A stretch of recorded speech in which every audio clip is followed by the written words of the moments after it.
waxaan ka codsanayaa madaxweynaha Soomaaliyeed Maxamed Cabdullaahi Maxamed Farmaajo aniga waan garanayaa waan la soo shaqeeyay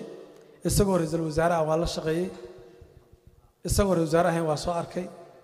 laba mar isagoo murashax madaxweyne baadgoob ugu jira waan la soo shaqeeyay hadda isagoo xafiiska fadhiyana waan arkay wallahi Soomaaliya inay farmaajo madaxweyne ka fiican arkeen Soomaaliya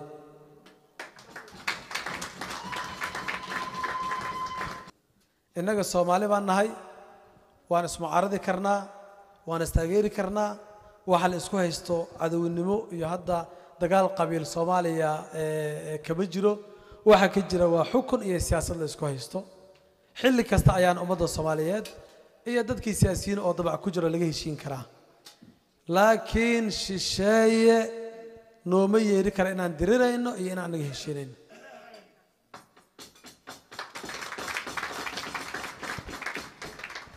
anigu waxaan ahay dadka aaminsan dawladdu inay mucaarad yeelato sababtoo aniga waan soo noqday mucaaradka waxa looga baahan yahay inay gartaan waxa Soomaaliya gudaheeda ka dhaxeeya iyo waxa dalalka kale nagala dhaxeeya mucaaradka way cid looga baahan yahay inay kala garato dawladdana waxa looga baahan yahay waxa weeye dawlad aan mucaarad lahayn ma shaqayso dawladda waxa looga baahan yahay dhaliisha mucaaradka inay advantage uga ka qaadato oo ay maaragtay isku saxdo oo ay isku dhisto yaa looga baahan yahay dawladda Soomaaliyeed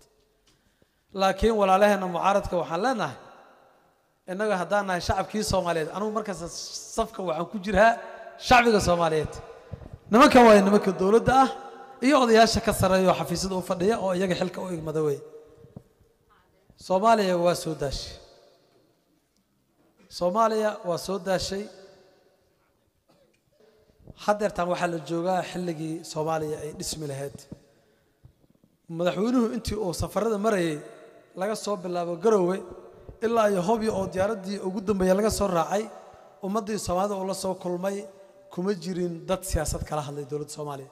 dhammaantood waxay ka hadleen baahi dhul wado caafimaad dhammaantood marka waxaad halkaas ka garan kartaa in Soomaaliya xilliga colaadda ay ka gudubtay oo hadda loo gudbay xilligii dib u dhiska waxaan warkay ku soo gunaanudaya waxa la yiri fulay xantiis ma mooga fulay ninka la yiraahdo xantiisa ma mooga maalin kasta waa la qanjaroftaa waa la joqjoqaya war baa la iga raadiyaa warka la iga raadiyo aniga waa fahamsanahay macnaheedu ma aha in aan fahamsanayn nin wasiir ka ahaa dawladii hore yaan maalin hore diyaaradda soo raacnay marka haddaanu abaar sheekaysano wuxuu u weydiiyay dawladda Soomaaliya inaan ka tirsanahay iyo haddii aan ka tirsanahay xafiiska aan ka shaqeeyo marka waan u mahmaayadii yaan rabaa inaan idinku soo celiyo mar kale laba nin oo saaxiibo ah oo isla socda yaa nin kamida waxaa ka dhumay fure waana mugdi ninkii kale wuxuu yiri niyahow furihii ila baadigoob furudii la baadigoobay waa la raadiyay waa la waayay haddii la waayay uu waayay iyo wuxuu u tagay kii kale oo meel nal leh furihii ka raadinaya marka horena wuxuu ku yiri furihii wuxuu iga dhumay meesha mugdiga ah wuxuu yiri war in kaar qaba hadii furihii mugdiga oo kaaga dhumay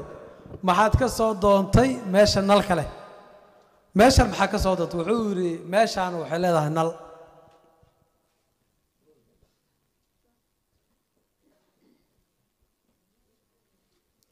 anigu waxa aan rabay oo aan ka shaqay jiray waxay ahayd afkaar inay shaqayso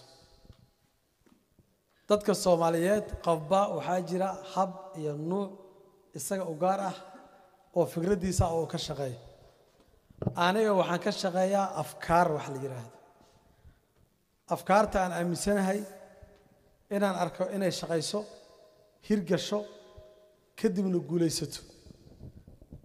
haddii afkaar adiga aad ka shaqayso ay guulaysato macnaheedu waxa weeye ummadii Soomaalida oo dhan baa guulaysatay marka anigu inaan wax raadsado waxaan ka doorbiday inaan dhammaanteen wax noo raadiyo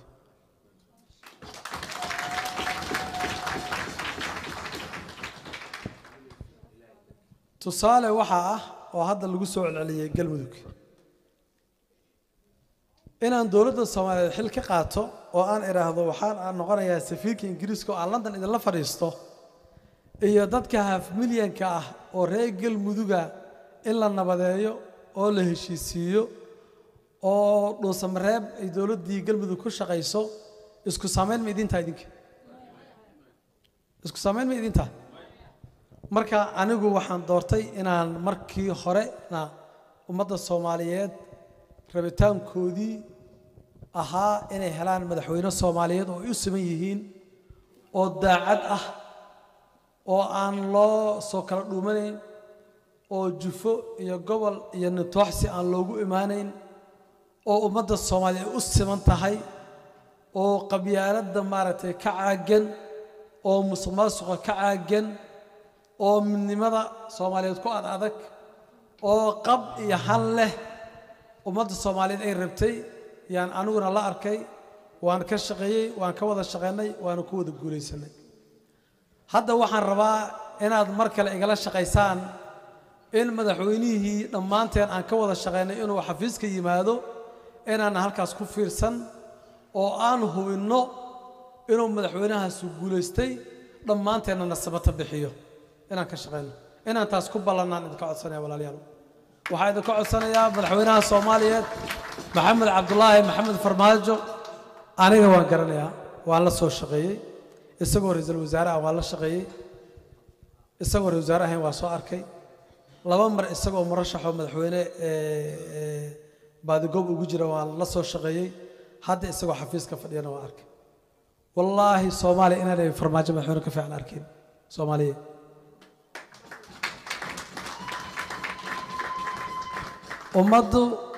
ummaddu ma wada dhamaa karto qofka bani aadamka ahi mar kasta 100% ma noqon karo culays baa imaanaya waxa imaanaya waxyaabo badan oo aan la xamili karin waxaana ka garan kartaan dadka Soomaalida ahi habeenkii madaxweyne la doorto 100% waa taageersiiyeen ra'iisul wasaare markii la waayo beel laga yaabo inay rabtay yaa inta u baxaysa wasiirada markii la waayo shakhsiyaad reeba halka oo sii baxaya mar kasta culays ku wareejiraya waana dabeecadda siyaasadda ayaa sidaas ah laakiin haddii madaxweynaha arabna uu yimid